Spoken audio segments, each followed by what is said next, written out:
Hello, everyone. This is Kerwin, and welcome to an episode of Travel Talk. And today we are going to be talking about airline definitions. What do all these terms mean? Let's go.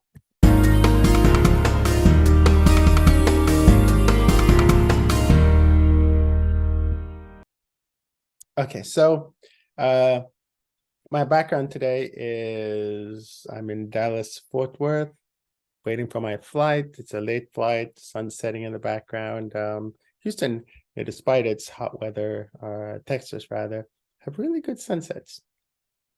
And when I'm at the airports, I always love to take a look at the sunsets and check them out. So I've made a list, and one of the things that you hear a lot of people talk about this online, and some people don't know what they're talking about. And the first one is actually the most annoying one that's out there. This one is direct. You hear a lot of people say, I have a direct flight to London. And what they really mean is I have a nonstop flight to London. Why is there a difference? Okay. A direct flight means you're making at least one stop without changing flight numbers. But you're making a stop. So for example, you may see a flight from Houston to London and it's stopping in Newark, but it's keeping the same flight number. So oftentimes you have to change planes. So you go Houston to Newark on like a 737, and then you go Newark to London on like a 767.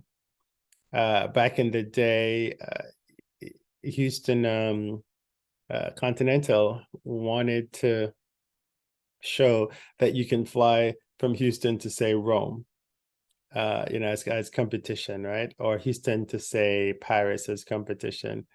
And so what they would do, they would have one flight number that goes all the way through. And the reason why airline do this is they want to show up on what's called the GDS. Back in the day when they had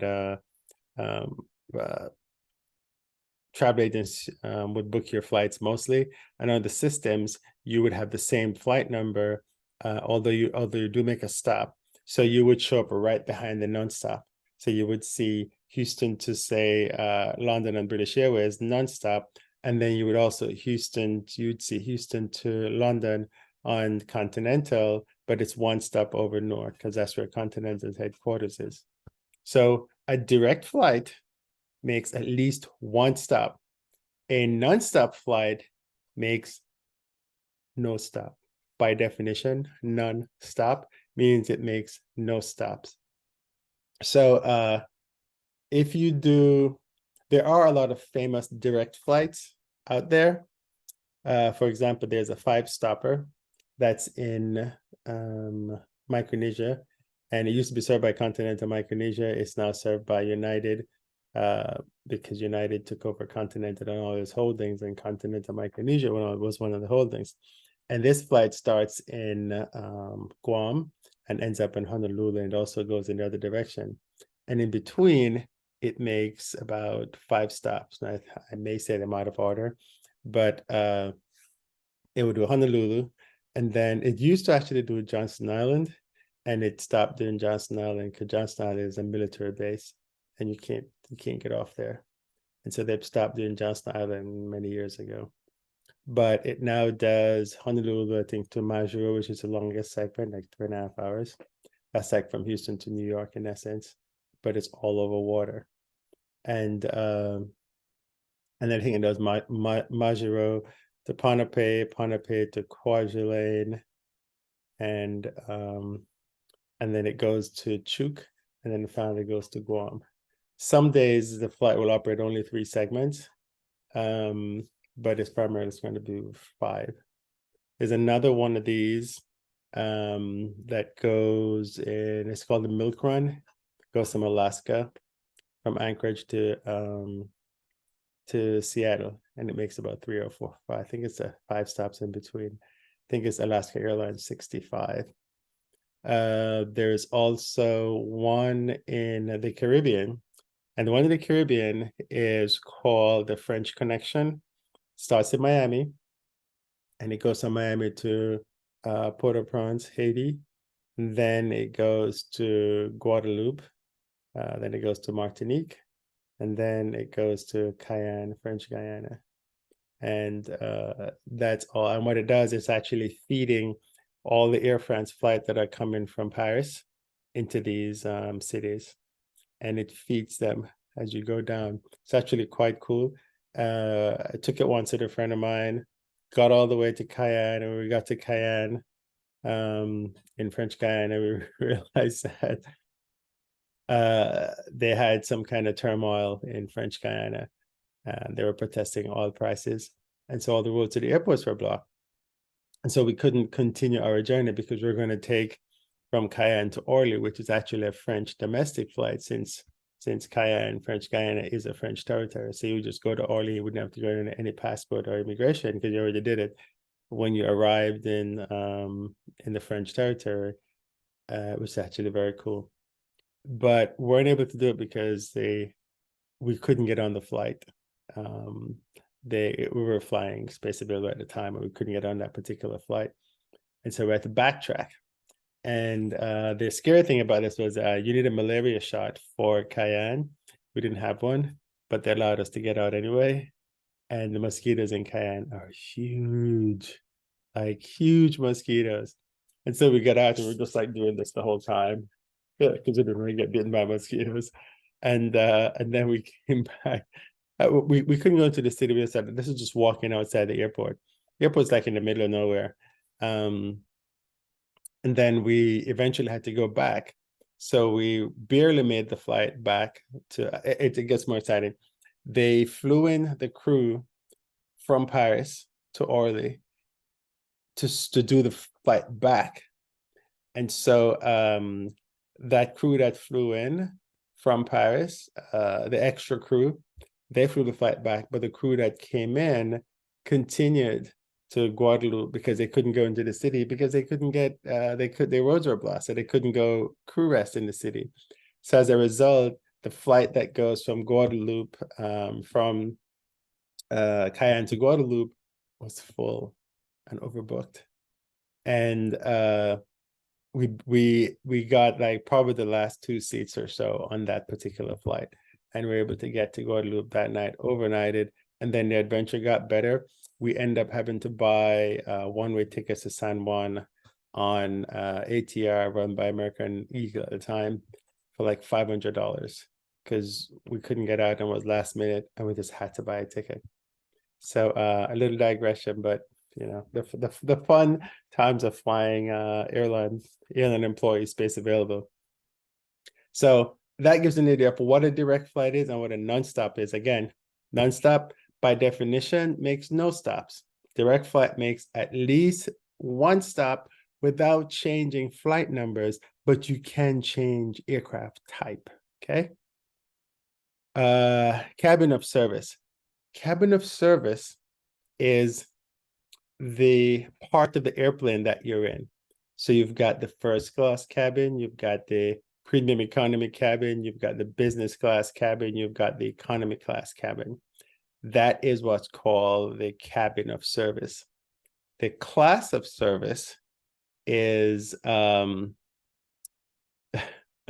it's a very slim definition, but the class is a letter that represents the ticket that you bought. So for example, J is business class, or it can be C, depends on where you're going. C if you're going to like South America or you're going to the Caribbean or something like that, then that's the class. It will be C class. Y is full economy, but Y has multiple levels. So you can have, say, a B, which is a really cheap ticket, or a K, or you could have or you could have like an L or something like that. There's all subsets of the same. So the class is actually the letter. And when you see your ticket, it'll say something like AA123, and it'll have a 0 next to it. Well, not a 0, but an O.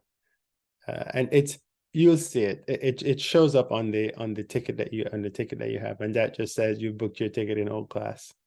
O is normally like a business class letter that's used, but the airlines use different letters. And these letters help them for revenue management so they could figure how many tickets you're selling in each class. So for example, you could have Y class, but Y class is a part of the economy class cabin, but the economy class cabin has many different classes in there. So that's kind of how that works. It's really the airline speak in essence. Upgrade. An upgrade just means that you've moved from one cabin of service to another cabin of service, in essence. So you've been upgraded from economy class to business class, or economy class to premium economy class, or premium economy class to business class, or business class to first class, or premium economy class to first class, or economy class to first class. So lots of different variations. The other one that we have is an award ticket. Now you'll hear people say award or reward ticket. They're both similar and the same thing they're talking about.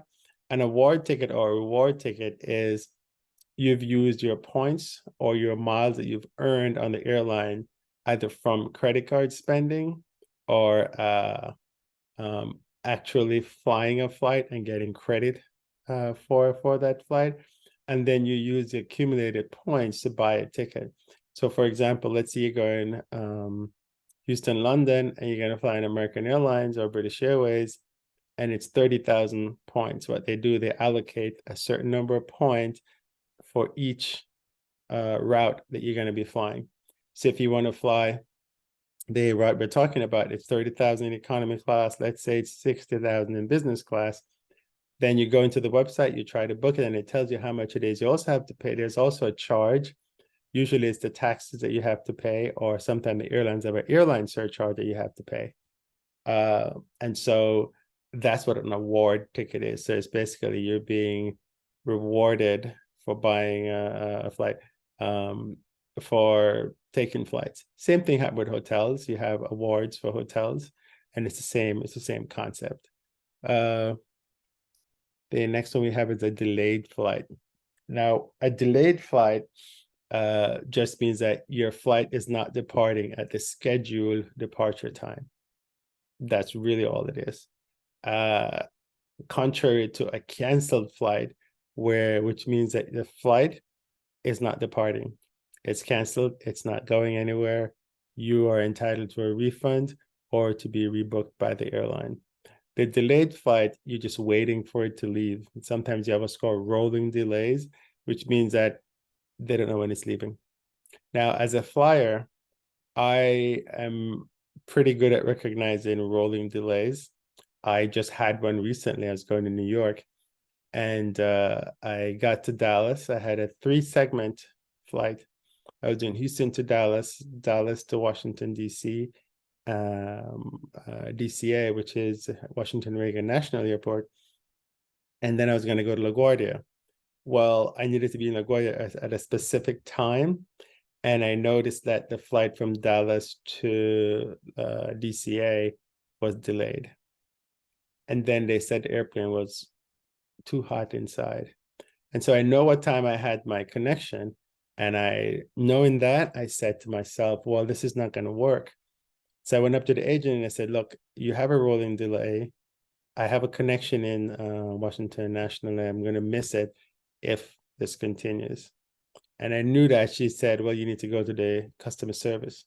So I went to customer service, and customer service said, okay, yeah, we can put you on a nonstop flight. Nonstop? What does that mean again? Making no stops by definition. Not a direct, the nonstop. So they put me on the nonstop flight, and I was good to go. At least so I thought. So while waiting for this new flight, they had a delay for the exact same reason that other plane had. The airplane was overheating. Luckily, though, it worked out, and we were able to go when I was able to get in on time. Oh, that's the other definition, on time. On time means that you are arriving at the scheduled time of arrival, or you're departing at the scheduled time of departure. So if your scheduled departure, scheduled arrival is, say, 12:57 p.m., and you left at 12:57 p.m., you have an on-time departure. Now, within the US, on time, you can be on time up to 15 minutes from your scheduled arrival, your scheduled departure. It's just how the Department of Transportation measures it. And so what will happen sometimes, and I've seen it, you will get pushback. And pushback means you have departed. So if you look on the lines at the, you can see it in this photo here, kind of. This one doesn't really, yeah, it does have it, because they all do. It's a line right where the wheel is. And what that line is, that is the line where the airplane stopped. When the airplane stopped, they do what's called chocking. And chocking is when they put a little thing behind the wheel and in front of the wheel, and it stops the airplane from rolling back. And then you'll see the person who's on the ramp, they will do that with the little lights and put them in like that. And that means that the airplane is chocked. Then the pilot sets the brakes. Once the brakes is set, that means you are in. And that's another turn on the term, which I'll go through and explain in a sec. So once the airplane is chocked, then that's the time that the clock stops. And so because the brakes is set. And so what will happen sometimes is, because the airlines, you have a delay. Let's say you're at a gate, and there are two airplanes at the gate, and one's blocking me and I can't get out. What they will do is they will release the brakes and they will push the airplane a little bit. Then they will stop. Because once the brakes is released, the time starts. So which means instead of sitting there, you're supposed to leave at 12:57, and there's some guy blocking you behind there. And so instead of sitting there and waiting, and now you're no longer on time, if you wait, you push. And when you push, the clock starts. And now you no longer get dinged for being a late flight. And a late flight is anything that's outside of the 15 minutes either way. An early flight is any time that's inside of the 15. Anytime you arrive before your scheduled arrival time, you're early. Now, sometimes when you're on a plane, the pilot will go, hey,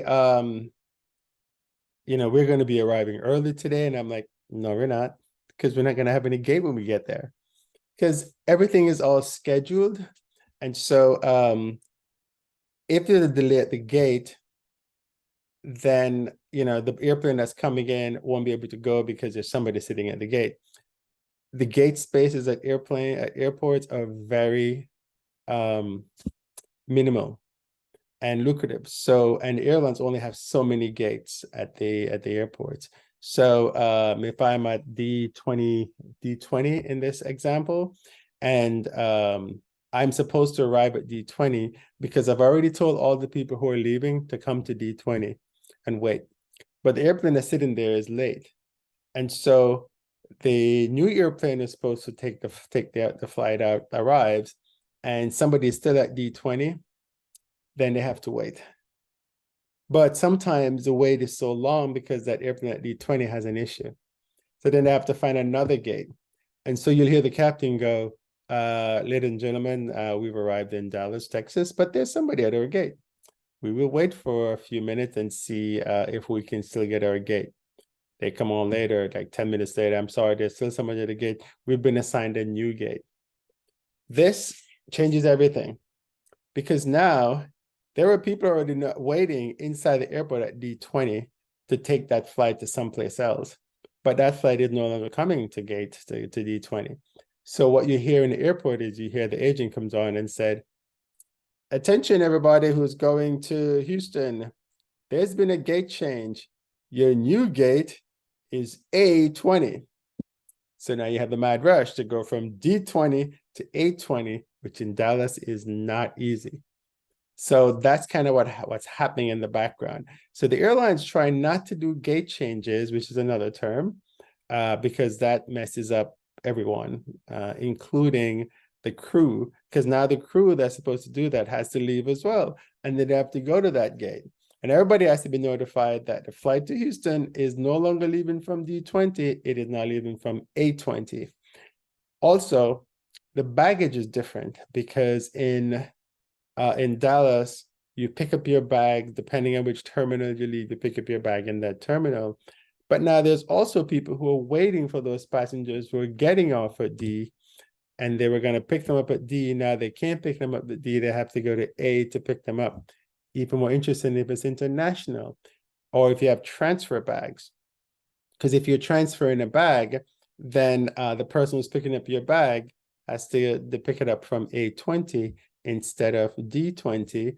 Also, there are people working D20, and there are different people working A20 who are probably going to have a break, but they can't because they're not going to get a flight. So there's a lot of little things that go on in the background. Meanwhile, as a consumer, you're like, well, this sucks. I can't believe I have to go to A20 now.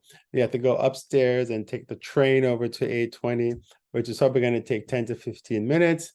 And if you're running late and the app wasn't updated, you still think it's D20, and you show up at D20, your flight is not at D20. You have to go over to A20 and you miss it because the timing was off. So it gets fun. The other piece is misconnects. So a misconnection is when you do just that. You missed your connection. So you're going from Dallas to Houston, you're going from New York to Dallas to Houston. You get to Dallas because your flight was delayed, and I told you what delayed meant. It means it arrived after it means it arrived after its scheduled departure time. And if it goes 15 minutes after, it's counted as a delayed flight. But if not, if it's less than 15 minutes, then you're good based on the Department of Transportation statistics, which is what they give when they talk about on-time performance. That's what they talk about when they talk about on-time performance. It's flight that arrive within 15 minutes of its scheduled arrival or scheduled departure. Outside of that, you're late. Typically, most of the airlines do 80 to 85%. And if you think of how many flights there are in the system, that's pretty remarkable. But if your flight was in that 15%, it's not remarkable because it means that you've missed your connection, which is what we're talking about here. And I'm sorry, it's not fun missing your connection. But usually when you miss your connection, the airline will rebook you on another flight. But sometimes there aren't any other flights to book you, and it might be late at night, at which point they'll usually put you up in a hotel. Usually, but it depends on the airline you're flying. This is kind of why it's good to fly with an airline who has flexibility, i.e. they have what's called an interline agreement, another term for you, which means that they can put you in another airline, and at the end of the month, the airlines exchange invoices, a simple way of saying that. And which means that, hey, I owe you whatever because you took X number of my passengers, and here's a list, and here's how much money I owe you for you taking care of my passengers, and this happens in the back end. But if you don't have any agreement with another airline, you can't do that, which is why it's really good to have travel insurance. I talk about travel insurance all the time, and people think it's just like, because full disclosure, I do get a commission if you buy travel insurance, but that's not the reason I'm telling you about travel insurance. I'm telling you because it works. If you have a misconnection and you have delay coverage in your travel insurance, you can file a claim. So you stay at a hotel, you had to buy food, you have to get transportation, you're covered for all that. And delays do happen. So that takes care of the misconnects, the delays. See, every definition is connected. Standby. Standby is a term that it's kind of different for everyone because there is something called revenue standby, and there is also something called non-revenue standby. Now, a revenue standby means that it's a ticket That's purchased by a revenue customer. Another definition. A revenue customer is a customer who actually paid for their ticket, either with money or with miles or points or a combination thereof. A non-revenue is someone who's flying and the airline is not making any money. This is not just employees. It could also be contractors. It could also be someone who's working as a spokesperson for the airline or something like that. But it means that they've taken a seat out of inventory, but there is no cost. They didn't pay for the seat, in essence. Airline employees will think of it a different way, because although we have standby and we're non-revenue, we paid for the seat with our years of service and our blood, sweat, and tears that we did working for the airlines. So it just depends on your perception, right? But that's what you will see, you'll somebody say, there are sometimes revenue standbys. Now, why would you have a revenue standby if you have bought a ticket? Good question. Because as a revenue standby, it means that the airline sold more seats than were available on the flight. And they do this because of revenue management, and they know that X percentage of people are going to no-show for the flight. No-show just means that you didn't show up for the flight. But sometimes everybody shows up for the flight. And so when everyone shows up for the flight, then you have what's called an oversale situation, another definition. And that means that the airline have sold more seats than available and everybody has showed up. And you'll hear the agent goes, I'm sorry, ladies and gentlemen, we have an oversale situation. We would like to offer you X number of dollars and a first class ticket tomorrow or on the next flight to your destination. So you'll hear that all the time. So that explains the whole oversale thing. So now you have a customer who paid for a ticket to be on the flight. They do not have a seat, so they're a revenue standby. They're standing by for the seat. These customers have top priority, and there's an order based on your status with the airline and how much you paid for a ticket and the time that you were placed on the standby list. The computer figures it all out, and there's a list. So also you could have a revenue standby because of what they had called basic economy. And a basic economy, another definition, is a cheaper seat that doesn't give you a lot of privileges. One of them is you don't get a seat assignment until the very last minute. Now, if you don't get a seat assignment until the very last minute, and you don't get a seat assignment at all, then you're bumped from the flight, which is another term. Now, airlines want involuntary bump, not voluntary bumps, because involuntary bump means that the DOT will not fine you. So which is why they're asking, hey, can you please give up your seat? We're going to pay you because it is cheaper, because I don't get fined. It doesn't count against me as an airline to do an involuntary bump rather than a voluntary. To do a voluntary bump rather than an involuntary. Because involuntary means I can't find your seat, you did not volunteer, you need to go, I messed up. And when I mess up, I have to pay, and there are consequences for my messing up. So they will always beg, please, please, please, we're going to give you this, we're going to give you more money, we're going to do whatever it is to get off the flight. If you're not going anywhere, or you don't have anything, pressing, take it, because it's a free ticket. It's sometimes cash, real life cash. I think Delta gave away $10,000 once or something like that, but it's real life cash. Last time I heard someone, I was at the airport, they were giving away $1,500 plus a first class seat on the flight the next day, which means you also get a hotel night. So if you're not going anywhere, go do the hotel. Go spend some time with the airline's time. Now, the other side of that is non-revenue standby, which means you work for the airline. This is your benefit that you get as an airline person. And so you do what's called listing, which means you go and you make a reservation for the flight, but you didn't pay any money, except you might have paid the taxes, or some airlines may actually charge you a very small fee, like $10 or $20 or something like that. Or if you're going international, it might be like $400 or something like that for this particular journey. So it depends. The amount varies by distance, in essence. So you're on the standby list, and then you get cleared, which is another term. Being cleared means that you get a seat. So you have a seat on that flight and you're good to go. As a non-revenue standby, they could take you off the flight at any time, because what they do is that, you know how they say you should get to your airport, the gate at least 10 minutes before departure. Some airlines is 20 minutes. If you're not there, the airline can take you off the flight. And so when they take you off the flight, they go down the standby list. They do revenue first and then non-revenue. But as a non-revenue, let's say a revenue person shows up at the very last minute because, whatever reason, and they're running down the aisle, the airline can come over and say, hey, excuse me, we're going to have to take your seat. And you can't complain. You just have to grab your stuff and get off the plane.